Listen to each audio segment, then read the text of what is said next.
त्याचं सरकार आणि त्यांचे काही लोक मुंडा घुसवून बदनाम करण्याचा पण प्रयत्न करत आहेत. हे सरळ सरळ स्ट्रॅटेजी आहे त्यांची.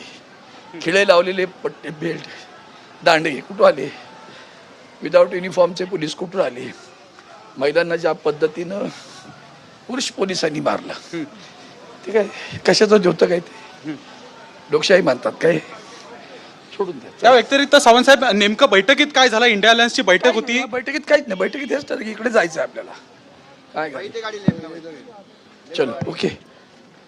आणि महात्मा गांधी नेमकं आता पुढे उद्या संसदेमध्ये देखील काही आंदोलन करण्यात येणार आहे का? उद्या संसदेत देखील काय आंदोलन करण्यात येणार आहे? बैठका अनिल कुठे बसणार?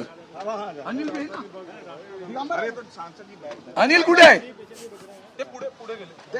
अनिल त्यामुळे एकंदरीत जसं आपण दृश्य बघतोय, ही सध्या सर्व जे विरोधक आहेत ते महात्मा गांधी